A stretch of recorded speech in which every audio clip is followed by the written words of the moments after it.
Let them talk about the children who have been sex trafficked because of the wide open border of Joe Biden. You personally Let them talk support them about going into people like schools. late residents, people who come in here, whether legally or illegally, and don't plan to stay. Yeah. Their children shouldn't become American citizens. I don't know any country that does that or why we would be different. Well, this is a country founded by immigrants. Well, this is a country founded unique by. country. This is a very unique country, and it was founded by some immigrants and some settlers. But just because we were founded by immigrants doesn't mean that 240 years later that we have to have the dumbest immigration policy in the world. I don't even understand why she said that. We are going to enforce immigration law. We're going to protect the American people. Yeah. Donald Trump promised to do that. And I believe the U.S. Conference of Catholic Bishops, if they're worried about the humanitarian costs of immigration enforcement, let them talk about the children who have been sex trafficked because of the wide open border of Joe Biden. You personally let them talk support them about going into people schools. like So this is going to be wild. Basically, this is J.D. Vance's first interview. If you guys don't know, which I'm sure everyone knows, J.D. Vance is our current Vice President of the United States of America. The reason I paused it is because I've never seen an interview where the interviewer interrupts the person that they're interviewing. I always see this happening to people on the right. They're interrupting the people that they're interviewing, and it's just so disrespectful to me. It's so disrespectful. If you call me and you say I want to interview you, don't interrupt me while I'm talking. That is extremely disrespectful. But let's continue. and Riley, who were brutally murdered. I support us doing law enforcement against violent criminals, whether they're illegal immigrants or anybody else, in a way that keeps us safe. Let me ask this question, Margaret. Let's separate the immigration issue. If you had a violent murderer in a school, of course I want law enforcement to go and get that person out. Of course. So what's the point of the question? You changed the regulation this week. That's the point of the question. Exactly. Giving the authority to go into churches and go into schools. We empowered law enforcement to enforce But the that law also everywhere has to protect Americans. Effect, a chilling effect, arguably, to people to not send their kids to school. I desperately hope it has a chilling In the effect on churches, illegal immigrants you think the coming U.S. into our Conference country. of Catholic Bishops are actively hiding criminals from I think the U.S. law Conference enforcement? of Catholic Bishops has frankly not been a good partner in common sense immigration enforcement that the American people voted for. And I hope, again, as a devout Catholic, that they'll do better. There are 5 legal challenges already to one of the other immigration actions, the order on birthright citizenship. A federal judge appointed by Ronald Reagan, I think you'd agree, has some conservative credentials, Sure. paused the order to end birthright citizenship, calling it blatantly unconstitutional. How do you reconcile this challenge to the 14th Amendment to the Constitution? So I obviously disagree with that judge, and these things, some of them will be litigated. That's the nature of our constitutional system. But here's the basic idea of President Trump's view on this.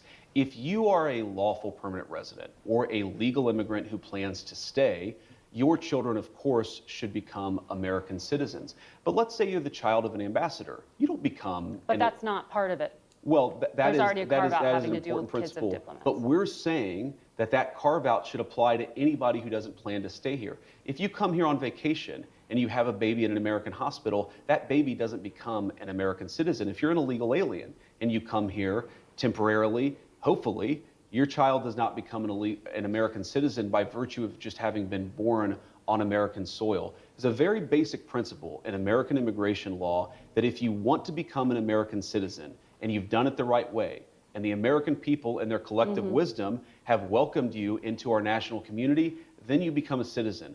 But temporary residents, people who come in here, whether legally or illegally, and don't plan to stay, their children shouldn't become American citizens. I don't know any country that does that or why we would be different. Well, this is a country founded by immigrants. Well, this is a country founded by... country. This is a very unique country, and it was founded by some immigrants and some settlers, but just because we were founded by immigrants doesn't mean that 240 years later that we have to have the dumbest immigration policy in the world. I don't even understand why she said that. This is already stressing me out. This whole illegal immigration conversation, it genuinely blows my mind. America has a legal immigration process. We have a legal immigration process because America is a legal country. But yet, we have some of the most prominent interviewers still debating on whether or not illegal immigration should be accepted.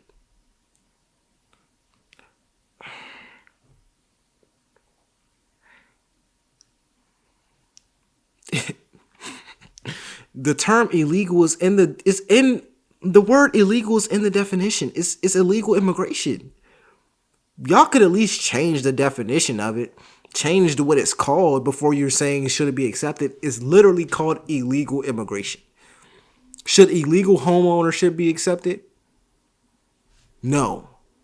Should illegal money be accepted? No. But when it comes to illegal immigration, all of a sudden, people are having think pieces about it. Come on now. No country says that temporary visitors, their children, will be given complete access to the benefits and blessings of American citizenship. America should actually look out for the interests of our citizens first. And that means, again, if you're here permanently and lawfully, your kid becomes an American citizen. If you're not here permanently, if you're not subject to the jurisdiction of the United States and don't plan to be, why would we make those people's children American citizens permanently? I want to ask you about refugee admissions, which were just suspended by the president. That has nothing to do with the U.S. border.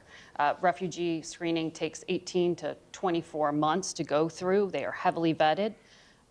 Left literally at the airport this week were thousands of Afghans, some of whom had worked with the United States government and were promised to come here. When you talked to us in August, you said, I don't think we should abandon anybody who's been properly vetted and helped us. Do you stand by that? Well, Margaret, I don't agree that all these immigrants or all these refugees have been properly vetted. In fact, we know that there are cases of people who allegedly were properly vetted and then were literally planning terrorist attacks on our country. That happened during the campaign, if you may remember. So clearly not all of these foreign nationals have been properly vetted. But there are 30,000 people in the pipeline, Afghan refugees. But my primary concern as the Vice President, Margaret, is to look after the American people. And now that we know that we have vetting problems with a lot of these refugee programs, we absolutely cannot unleash thousands of unvetted people into our country. It's not good. These people are vetted. Just like the guy who planned a terrorist attack in Oklahoma a few months ago, he was allegedly properly vetted, and many people in the media and the Democratic Party said that he was properly vetted. Clearly he wasn't. I don't want my children to share a neighborhood with people who are not properly vetted, and because I don't want it for my kids, I'm not going to force any other American citizens' kids to do that either. No, and that was a very particular case. It wasn't clear if he was radicalized when he got here or while he was living here. I don't really care, Margaret. I don't want that person in my country, and I think most Americans agree with me. 2 weeks ago, you were on Fox News, and you said, if you protested peacefully on January 6th and had Merrick Garland's Department of Justice treat you like a gang member, you should be pardoned. If you committed violence on that day, obviously you shouldn't be pardoned. Before they get into the J6 pardons, I want to talk about this illegal immigration thing again. And I've said this a lot of times, so forgive me if it's taking me a long time to get to the point. Why don't people who support illegal immigration try to change any legislation regarding the legal immigration process in America? Meaning, if you want more people in the United States, why, instead of you pushing illegal immigration, which you know they're going to get deported. So I'm like, you know they're not going to be able to stay here, but whatever. Why, instead of pushing illegal immigration, you just try to reform our current legal immigration process to make it easier, to make it shorter, to make it better? You can do that. Why don't you just start a probationary period for immigrants where during that probationary period, they are allowed to stay in the United States, which will bypass the illegal immigration? Like, that's just something I randomly thought of. But I've never heard someone who supports legal immigration or supports illegal immigration even mention the laws regarding immigration. They never even mention the laws. They just say, forget the laws, I'm going to do what I want, which is pretty ironic. Because when it comes to another side, in this instance, the conservative side doing what they want, now it's a problem. You don't want them entering schools and churches, and I don't even think that they should be entering schools and churches. They're doing what they want. But when the Democratic side sees people who are coming into a country doing what they want, now it's a problem.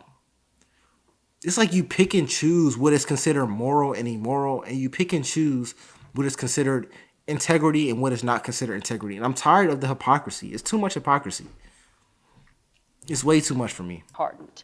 Did you counsel the president against these blanket pardons for 1,500 people? Well, Margaret, I noticed including those who committed violence. Margaret, I noticed that you cut off the thing that I said immediately after that. The full quote is that, of course, there are gray areas.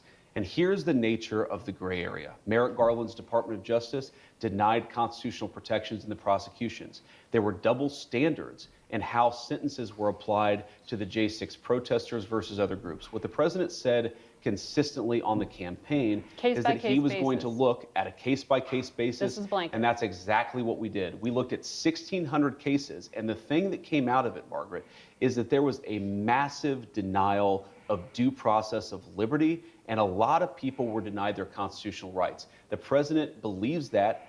I believe that, and I think he made the right decision. Daniel Rodriguez used an electroshock weapon against a policeman who was dragged out of the defensive line by plunging it into the officer's neck.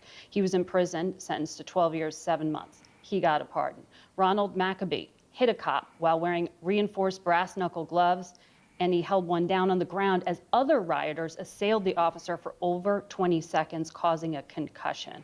If you stand with law enforcement, how can you call these people unjustly imprisoned?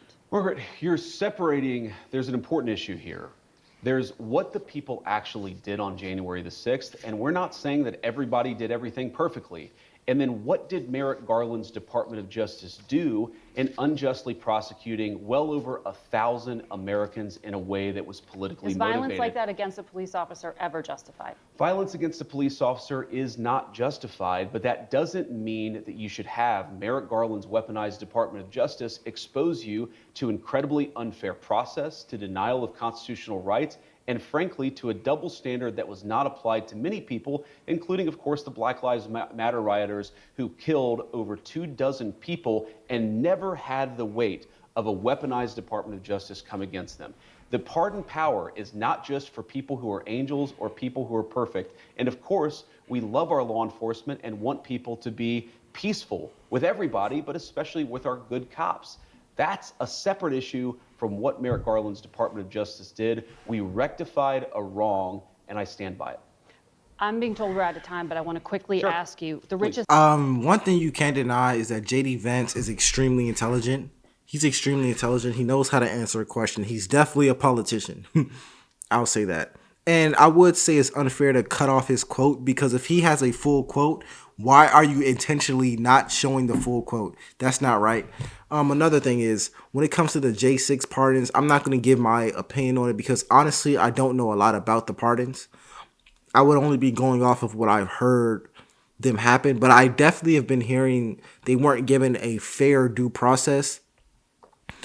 Here's what I'll say about due process, and this is not necessarily relevant to J6 because I don't know if this happened on J6, but I believe every American is entitled to a fair due process. That's something that was written into our laws for us. So I would never agree with picking and choosing when you exercise this this due process. Anyways, I'm going to end the video here. Let me know what you guys think in the comments. It's LFR JoJo, and I'll see you in the next one. Peace.